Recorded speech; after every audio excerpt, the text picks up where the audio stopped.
Ladies and gentlemen, in the tumultuous Amhara region, a relentless and high-stakes conflict unfolds, pitting the Ethiopian National Defense Forces, ENDF, against the Amhara Fano forces on multiple fronts.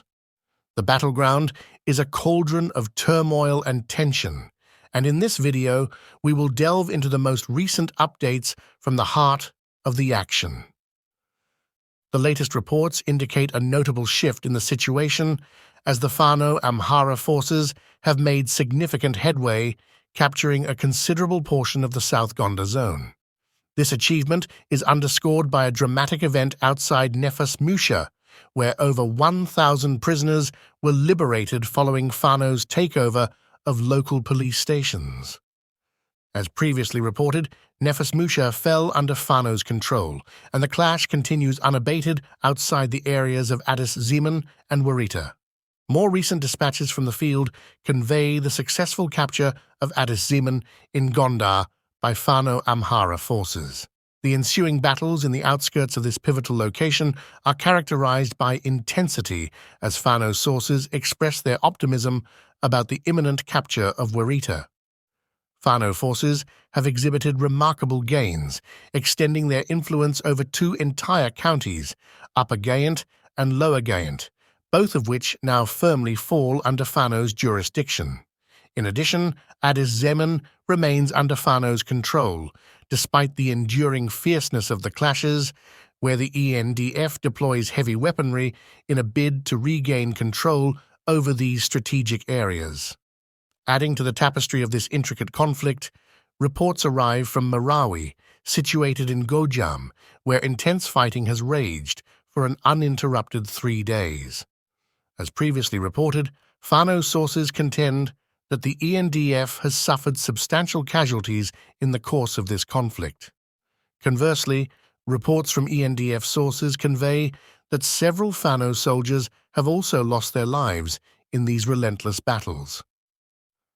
The backdrop is one of ongoing volatility, as the ENDF dispatches reinforcements and resorts to the utilization of formidable heavy weapons, including mortars, Zu-23S, and artillery. Furthermore, we have learned of significant developments in the Koreb and Debrecite areas of South Wollo-Magdala, where Fano forces celebrated their liberation of these regions just a day ago. As we have highlighted in prior reports, local militias and other groups are actively considering distancing themselves from the broader community. However, local youth are increasingly rallying behind Fano's cause, as a sense of purpose and resolve strengthens their involvement in the unfolding conflict. The landscape of the Amhara region is painted with the intricate brushstrokes of a multifaceted and ever-evolving conflict. On both sides of the divide, active engagement persists, and the situation remains fluid and dynamic. In recent developments within Ethiopia, a disturbing trend has emerged where the government is coercing citizens from various regions to participate in the ongoing conflict in the Amhara region. The consequences of this policy have been dire, with those forced into battle suffering significant casualties and injuries. Many of those who managed to survive the brutal fighting ultimately found themselves surrendering to Fano forces, marking a dramatic shift in the dynamics of the conflict.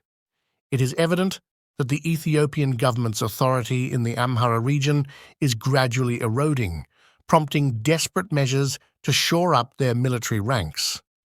The government has been resorting to recruiting and deploying new forces to the front lines, equipping them with military uniforms. However, the stark reality is that, due to their lack of experience and inadequate military training, these freshly deployed recruits often find themselves thrust into the heart of combat, resulting in a tragic cycle of casualties and fatalities. The fortunate few among these recruits may receive minimal training in basic marksmanship and firearm handling in non-combat zones. It has been disheartening to hear accounts from regime soldiers who have subsequently surrendered to Fano forces, shedding light on their lack of preparedness and training. Reports indicate that some of these regime soldiers underwent dry fire training and shooting exercises at a camp located in a town called Itnora, situated in the East Gojam Zone's Dejan district. Even after such rudimentary training, we have received information that, on the day of our analysis, some of the regime's forces were directed to travel to Addis Ababa. According to our sources, this force is expected to traverse the Shawa line, underscoring the magnitude of military challenges facing the Ethiopian government. This information has raised concerns about the security situation in the Dejan district, which appears to be grappling with the presence of multiple armed groups.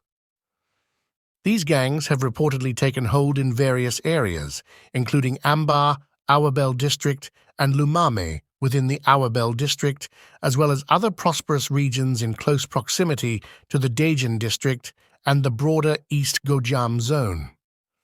The situation unfolding in Ethiopia is emblematic of a complex and multifaceted conflict with dire consequences for those unwillingly drawn into its vortex. The repercussions of these forced conscriptions and hasty deployments have only served to compound the already dire humanitarian crisis in the region. We will continue to closely monitor the evolving dynamics of this crisis and provide updates as more information becomes available. In the face of these challenges, it is crucial for us all to remain informed and empathetic to the plight of the affected communities, holding out hope for a more stable and peaceful future.